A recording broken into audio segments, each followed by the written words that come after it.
Time for another cruise review. I'm Tom from Cruising with the 4Bs and I travelled with my son, Ernest. It was a boys' cruise trip this time on the Sun Princess, the brand new Princess Cruises ship for 2024. We're going to take a look at it all, from food to the cabin, to the ship, to the service and the destinations.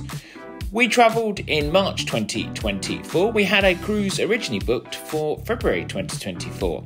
But we'll be upfront that Princess did find a room for us for 5 nights, but we paid for the drinks package, the extras on board, the flights. This was just a complete one-off due to the cancellation. But this is not an ad. Princess Cruises did not ask us to say anything or pay us to do anything, so we're going to have an honest review, as we always do. We mark it on embarkation, ship, cabin, food, entertainment, service, destination and value for money. We give it a mark out of 40, 5 points for each subject, and we have a leaderboard. And as you can see from the leaderboard, Queen Mary's at the top with MSC Rubio just behind. At the bottom is Valiant Lady and Virtuosa. We always say we mark it down as we experience it. You might have a different point of view. Please let us know in the comments below. So let's begin this review with an embarkation. We headed off from the UK, EasyJet flight both ways was on time, all good. Then it's the Metro, 1 hour, 5 minutes, 25 stops. Oh yes, 25 stops on a Metro, but it is €12 return per adult, which is a great saving compared to the taxi. And then when you arrive, our hotel was the Port Square Hotel. We got that for £80 overnight. Really lovely hotel, highly recommend it. It's then a 10-minute journey to the port, €10 in a taxi. There was a smaller number arriving on this day as it was halfway through the cruise, but the embarkation was great. There was no problems at all. So I'll give embarkation a 5 out of 5.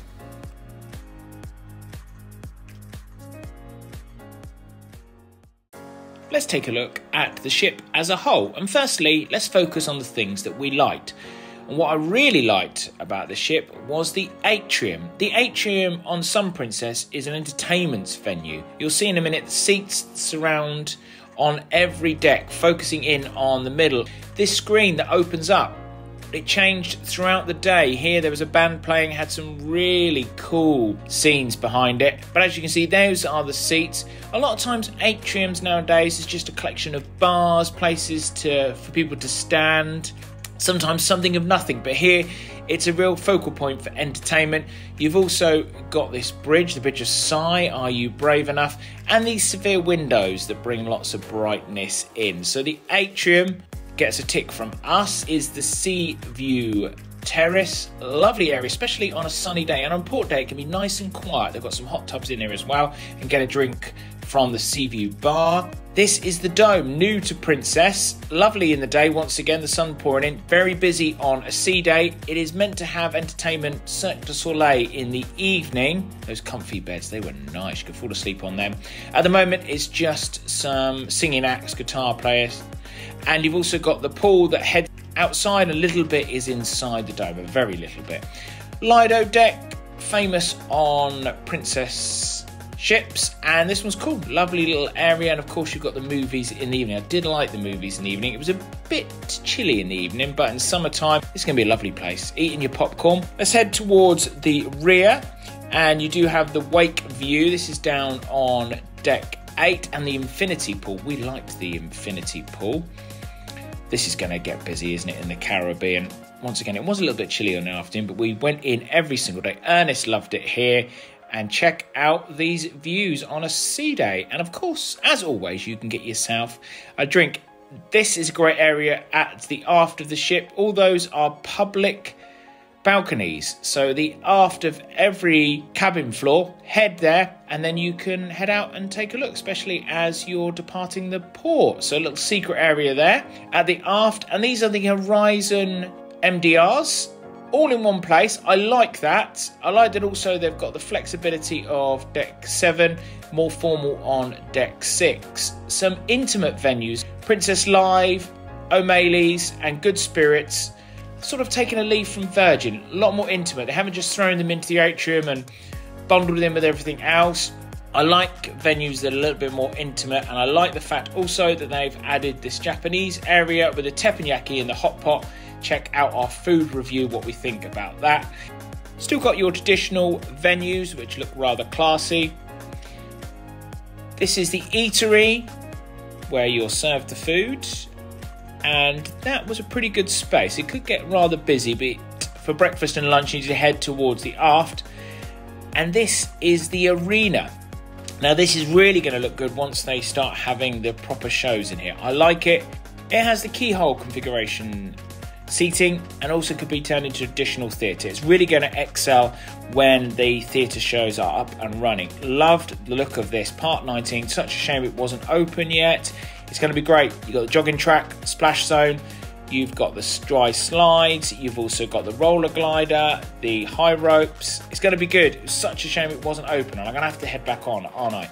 The gym area was good for your workouts, and also at the aft you have the views, stunning views actually, if you're at sea and also in a lovely port. These are the aft lifts. We just went up and down a few times. They were great.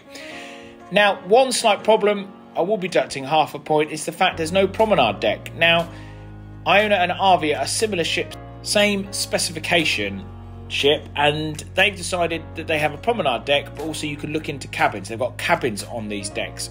On Sun Princess, they are for suite guests only, which means you don't get a promenade full walk around the ship, which I do absolutely love. So we'll have to take another half a point off. So at the moment, it is a 4 out of 5 for myself, but it has the potential, and I'm sure it will be when the fantastic Park 19 is open, it'll be a 4.5 or above.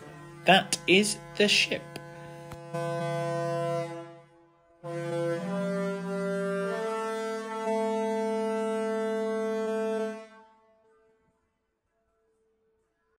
The place where you lay your head, the cabin.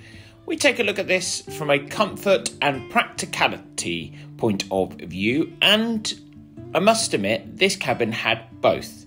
Most importantly, it had lots of space to hang your clothes, drawer space and shelf space. The general feel of it was airy, there was plenty of room inside. There was sockets, American sockets, USB sockets and European sockets, hairdryer, which is very useful, and a pretty decent size fridge to keep those chocolates or drinks that you have.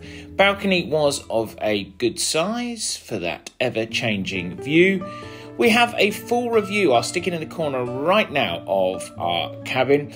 Our cabin steward was excellent, he kept it nice and clean, he was a lovely chap. He also provided tea and coffee facilities so we could have a tea in the morning. And the shower was of a good standard and nice and roomy in that bathroom. We actually had no complaints about the cabin. So we give it a 5 out of 5 for a standard deluxe balcony cabin on Sun Princess.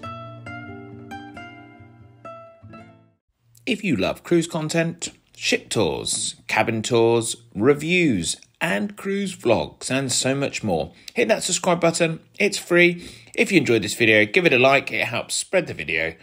And from the 4Bs, it's a thank you. One of our favourite subjects here at the 4Bs, food, glorious food. We have a full guide and review on the channel. We'll link it at the end, so take a look at that. But the main headlines of what we liked and what we thought could be improved. Teppanyaki, favourite meal, worth every penny, great entertainment.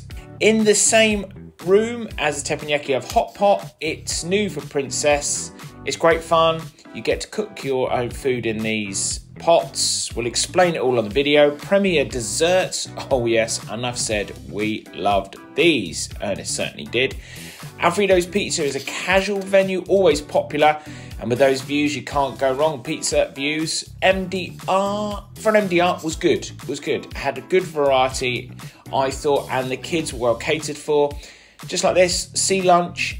It was adapted due to the fact it was St. Patrick's Day. Really liked that. Ernest enjoyed his shepherd's pie and I loved the Love Boat pudding. It was very efficient and of good quality on the Room service, we had room service more than probably we should have done. This is the eatery, the buffet on board. You are served the food now, which I really like. Saves on mess, fastens it all up. Good amount of crew in here, which made it work. I would have liked some of the food, including these potatoes, to be a little bit hotter. On to the fast food outlets. Tacos, we've got pizza, you've got hot dogs and burgers. All of a pretty good standard. We liked it, and due to research, we had to try it. Oh, it was very tasty. There's also some greens as well. So if you enjoy salad, you want to be a little bit more healthy, you don't have to eat unhealthily on a cruise. It's a myth.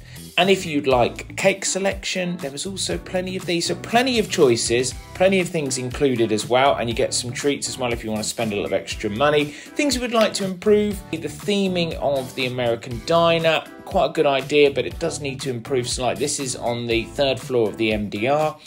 The food in the O'Malley's, the Irish bar, another casual venue, was okay, just okay. I think it could be improved. But all in all, we give it a 4.5 out of 5. Welcome to Lotus Spa. My impression of the Sun Princess was it's a happy ship crew-wise. Always smiles from all crew across the ship. Always happy to help. Nothing was too much of a bother. Also knowledgeable. Great fun. I like this guy.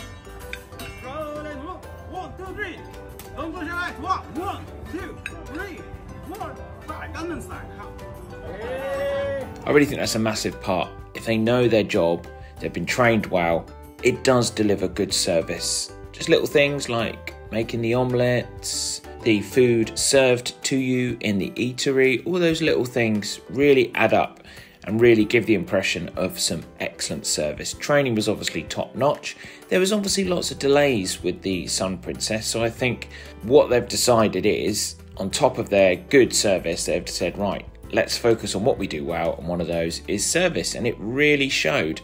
My cabin steward was excellent. Attention to detail was good. The cabin was always really clean. Another attention to detail was the fact that they delivered a kettle and some tea and coffee on the first day, so I could have my English breakfast tea. Great stuff. As far as the app goes and service, the room service was really, really good, really efficient. The app is really easy to navigate. I'll give a big thumbs up to the app. You could also buy extra things. The app could provide so many things, booking shows. The only one downside is when you order food and drink and get it delivered anywhere around the ship, that did fail a little bit. It was a bit patchy. The actual physical service recovered this, so I can only give it a 5 out of 5. Entertainment on board. First of all, we start in the piazza. This has been set up for entertainment, all the seats focusing inwards. Throughout the day, you have quizzes, you have game shows. In the evening, silent discos, bands playing. There was always something going on. It's another entertainment venue. It's not just a piazza. That screen is excellent and changes throughout the day. So well done to Princess for setting up another entertainment venue. The piazza is certainly not wasted here on Sun Princess. You have entertainment throughout the ship, including this. The Irish bar has live music. Princess Live, of course, with comedians, duos. We had Gareth Oliver performing and once again, he was pretty hilarious. Well done to Gareth. And this duo are very, very popular. Princess Casino is the largest at sea. Movies under the stars, as you would expect, nightly up on the Lido. Free popcorn. And I imagine in the summer months when it's a little bit warmer, that is great. The big screen also has gigs, concerts throughout the day playing. It makes for a really good atmosphere. You also had up here the resident band playing. Of an afternoon, there was always something going on Lido deck. Really love that. Good atmosphere. The arena, the Princess Arena. On one hand, it looks a really good theatre. It looks so modern. It's going to be amazing. The only problem is the theatre shows haven't started yet. There was a couple of musical acts. There was a guy playing a modern type of xylophone. He was very, very talented gentleman, but after about 15 minutes, it was time to go. So a real shame, but when the theatre shows start playing in here. I think it's going to be excellent. Really, really good. Shame we didn't get to see it. And this, of course, is the Dome. There's going to be Cirque du Soleil in here. At the moment, there was just duos. But I think that's going to be a pretty cool venue. Although if they are popular, it's going to be quite crowded in there. Daytime entertainment, there was always a packed schedule, games, quizzes. This was, of course, as discussed before, Park 19. And again, it was a shame that we didn't get a chance to head on here because it looks really cool. I'm a massive believer in having areas that have adults only, so people can chill out, and areas as well that are focused on kids and, of course, adults alike. This area is not just a token area. It really is an area, I think, that lots of kids are going to enjoy for half days. Especially that roller glider looks really cool. At the moment, sports court is open. Table tennis, Connect 4. Please let us know as soon as it opens what you think about Park 19. Looks great. This is the teen area. Doesn't it look cool? Lots of technology in here. The kids area is divided. You've got the Firefly Club up to ages 7. And then after that, you do have the teen and tween areas. Very modern, and as mentioned, you've got computer games, etc. here. They are not going to get bored.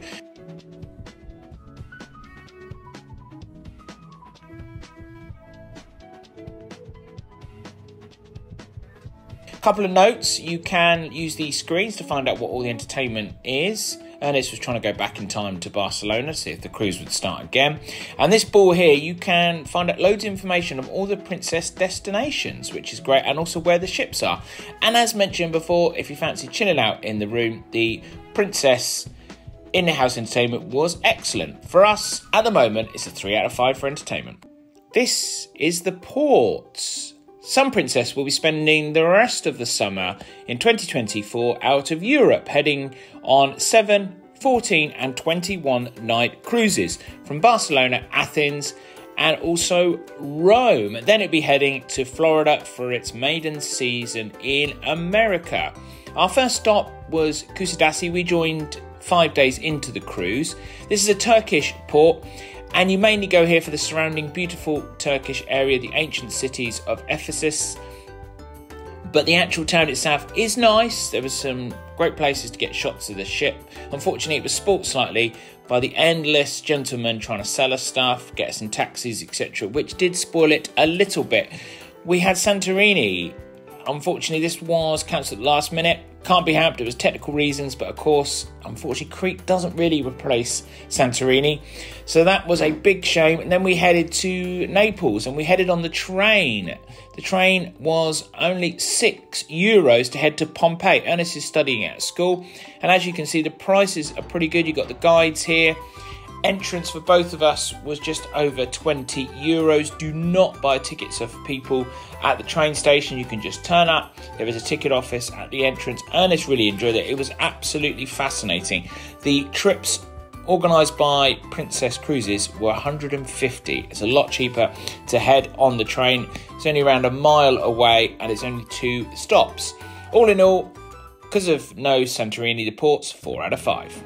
Let's take a look at our final subject, value for money on Sun Princess. Let's take a look at August of 2024. Those are the prices. If you're going to go for Premier and you are a couple and you want to head on a balcony, at the moment you're looking at around $3,000, $2,000 for an inside. Of course, that is all of your drinks, your food.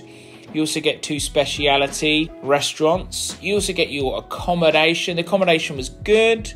The food quality was also very, very good. There was a few disappointments, but in general, they were excellent. Especially if you get Premier, you get the 2 speciality meals included, which are great. I'll definitely go for the teppanyaki, the hot pot, or one of the traditional princess restaurants. The kids club, the entertainment of a good quality, I would say. And of course, you do get extra things like the entertainment, free movies on other cruise lines. The movies do cost, so if that's something that interests you, I know it interests quite a few people.